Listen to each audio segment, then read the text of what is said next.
I am Thack Dyson, and I'm representing the Fairhope Library. I'm interviewing Peter Morlock on Thursday, July 8th, 2021 at the Fairhope Library. Peter Morlock is one of my parishioners. I'm the rector at St. Paul's Episcopal Church in Daphne, Alabama. This interview is being conducted for the Fairhope Library's Veterans Oral History Collection. Good morning, Peter. Good morning, Father. Would you please state your full name? Peter John Morlock, Jr. Date of birth? June 15, 1961. And the branch of service? Navy. And highest rank attained? Senior Chief, E8. All right. And war or conflict that you served in? I guess my first one would have been Desert Storm. Okay, in 1991? Yes. Okay. Then Bosnia, Herzegovina, Kosovo, I kind of all count that as one Balkans conflict. I did 3 tours in Afghanistan and 7 in Iraq. Where were you living when you joined the military? Hilton Head Island. Okay. And what were your parents' or siblings' reactions or feelings about you joining the service? Actually, it was my father's suggestion. President Reagan was president at the time. I'd graduated Kennesaw State, but I had a delay before I started graduate school, law school at Emory. Under President Reagan, there was a 2-year enlistment option. So my father thought it was a good idea that I served, and if you know my dad, when I don't follow his advice, he's usually right.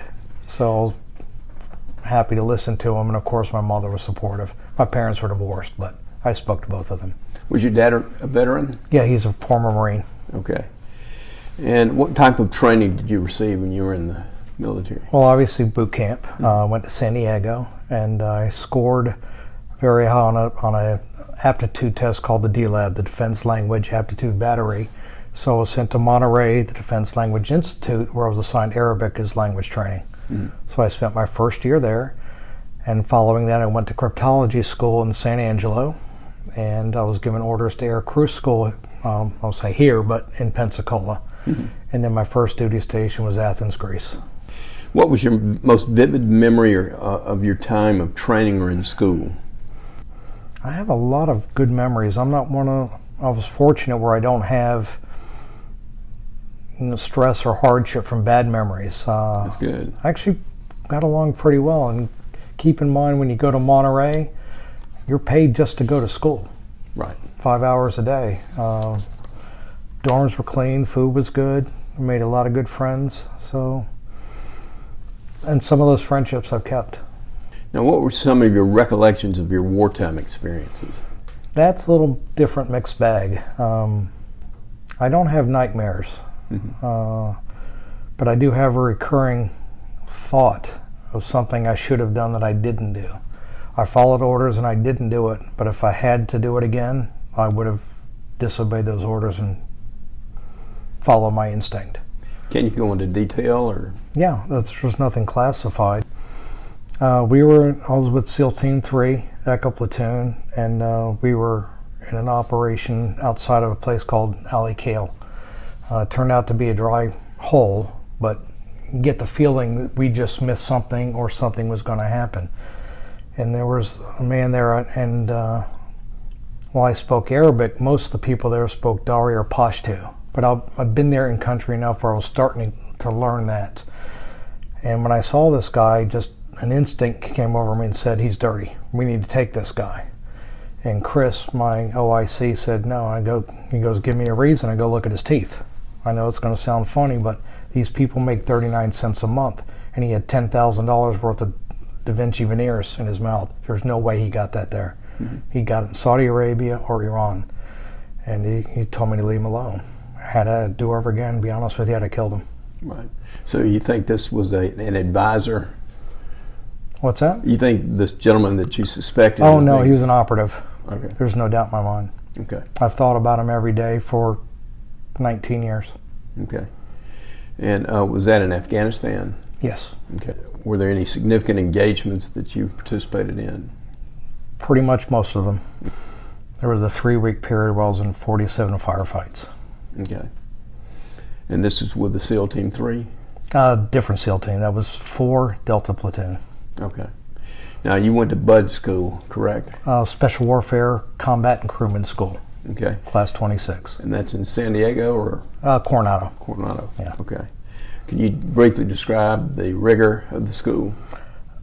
Again, just like boot camp or Monterey, I think I was lucky. The people around me, we made a good team. Mm-hmm. And while a lot of people started out, not a whole lot of people made it. But it was class 26. 26 of us graduated. Mm. And on the same date, Special Boat Unit 26 of Stennis, Mississippi was decommissioned. So had I had any money to go to Vegas, I'd have put a lot of money on 26 at the roulette table. Right. But no, again, it's very positive. The instructors, they have to weed people out. I mean, that's part of the process. But they also taught. Mm-hmm. And being a little bit older, in fact, at 37, I'm the oldest graduate of any special warfare, special operations training. I was 37 at the time. Mm-hmm. They taught. They did their job. Right. How many years were you in the service? 20 years, okay. 11 days. All right. And I believe in our previous conversation you were associated with National Security Agency. Yes, I was a deputy branch chief in the Arabic shop from 1994 to 97. All right, and that was post-Navy experience? No. Oh, it was while you're in the Yes. Okay. It's an admin thing. All cryptologists, regardless of your Army, Air Force, or Navy, the NSA kind of owns the billet. I got you. The cost or admin structure. So sometimes you're working a national mission, if you're collecting, via satellites like you see on TV, or in my case, sometimes I'm working a Navy mission. Mm-hmm. Did you retire voluntarily after 20 years? Yes. Okay. Did you receive any service disabilities? Yes, I'm currently 90% disabled. I'm waiting paperwork. I'm told that I'll be 100% as of a couple months ago. Was that from physical injuries in combat? Yes. Okay. Most of it's TBI. Okay. Now, when you PCS'd or when you left the military, where did you leave from?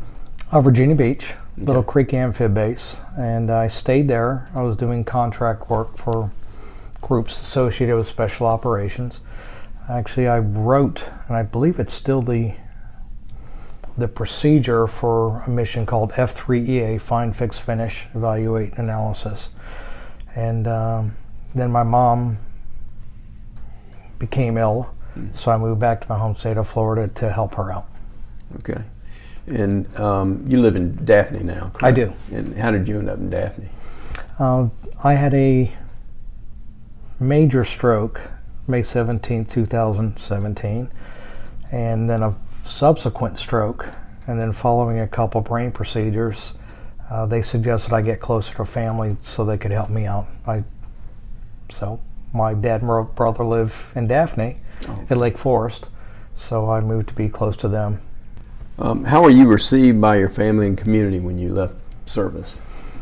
Positively. The Virginia Beach area, there's 5 major bases there. The master jet base in Oceana. You've got SEAL teams. The even number SEAL teams are there, and of course 6 is at Dam Neck, where I spent some time with. The special boat units, the Norfolk Naval Base, the conventional Navy, that's the largest Navy base in the world. So it's a military community built around a minor league hockey team. Okay. Well, did you avail yourself of veterans benefits after you finished your service? I didn't. Be honest with you, I didn't know there was anything wrong with me till I had the stroke. Right. Do you anticipate using the GI Bill, continuing your education? I did. I went to Embry-Riddle, finished up there with a degree in aeronautical sciences, and so yes, I used that. I'd planned to use it for my son when he went to school. He's a graduate of UVA.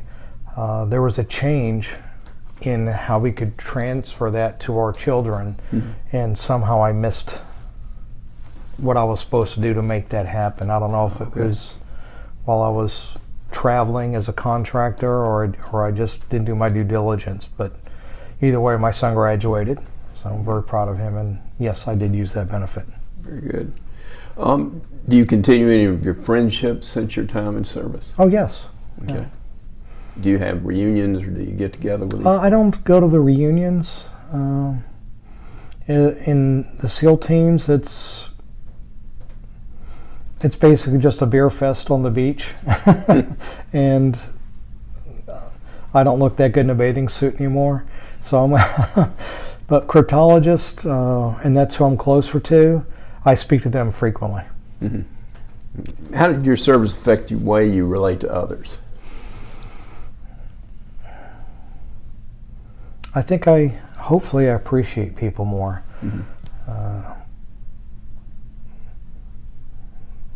I look at more what their abilities are as opposed to what they can't do. Mm-hmm. I know it may sound a little selfish, being a chief or a senior chief. You keep the good and what's not good, you hope they figure it out for themselves, but I'll be there if they need me. Okay. How would you say your military service affected your life? In a way that I didn't anticipate. Mm-hmm. I joined thinking 2 years, serve my country, almost like a check in the box, mm-hmm. and then go to law school and serve in a different capacity. But I just enjoyed it. Mm-hmm. When you get orders in your first duty station's Athens, Greece, and other than going to Mexico scuba diving, I'd never been out of the country. Mm-hmm. And then my next duty station was Spain. I was almost a poster child for the commercial, go see the world, and I did. The Navy actually sent me to the University of Jordan, where I have a degree in Arabic from there before the GI Bill. Now, of course, Afghanistan and Iraq, but I have friendships there, and I still talk to my friends in Greece and Spain. Mm-hmm. How has your military service impacted your feelings about war and the military in general? We're always going to have wars. Mm-hmm. That's simply the flaw of man. For some reason, we want what other people have, and I know I'm an instrument of that, and it's not going to change. Mm-hmm. It's interesting today with the pullout of Afghanistan. Of course, there's criticism of the president, and I don't want to get too much into politics, but after 20 years, if we hadn't found a way to win, it's time to go home. Right. And you have a high opinion of the military? Oh, yes. Okay.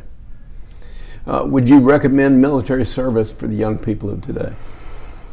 I think it depends on their parents, to be honest with you. It can provide structure, mm-hmm. if you don't have it at home.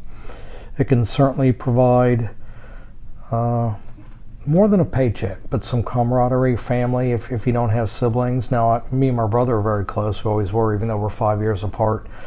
But it provided something that obviously I was lacking. Otherwise, I wouldn't have stayed 20 years. But sometimes you don't know what you're missing until you find it somewhere else. Now, for my son, we talked about it. He didn't want to join. I didn't want to force him. Right. But he's made it. I mean, we're very close, and he has a wonderful career. He just bought his first house. Mm-hmm. Actually moves in tomorrow on the 9th. At 26. So I'm very proud of him, but I wouldn't recommend it for him because they're not offering him anything he hasn't found somewhere else. When I tell people jokingly, I say when I went into the Army, I was 21 going on 15, and when I left, I was 24 going on 30. It was a time of growth and maturation for me. Would you say that was similar in your experience? Growth in the concept of teamwork, mm-hmm. and relying on somebody a little more than you relied on yourself. Mm-hmm. Maturation, I'm not so sure. I think sometimes, particularly out of boot camp, because I was 26 when I finished boot camp, most people were 21, 22. So in an odd way, I was a bit of a father figure, and I didn't want that. Is there anything else you'd like to share that we need to hear? I mean, to the veterans, particularly the parishioners, please talk to me if you need anything. In the last month, I've had 2 friends commit suicide. Mm. And do you think there's any correlation between their time in service? There's no doubt in my mind. Right. Not everybody transitions well. Right. I struggle. Mm-hmm. If it wasn't for faith, and ironically, that moving to Daphne, St. Paul's right there. I mean, you've heard me chat with you a bit about the sermons because I actually do listen. Mm-hmm. And then I go home and I read and I check things out a little bit. I have the Jefferson Bible actually on my book stand. I don't know if you know. Jefferson wrote in 4 languages. The reason he did is because not everything translates the exact same way. And that's part of the research I like, to see what did we miss. Or, you know, so I consider it a learning expedition. But I'm pretty sure if it wasn't for my faith, God and Jesus, and reading, I probably would have joined my friends. Well, call me too. And that's not going to happen. Good, good. Well, Peter, thank you for sharing your time and your recollections of your military service. My pleasure, sir. Thank you.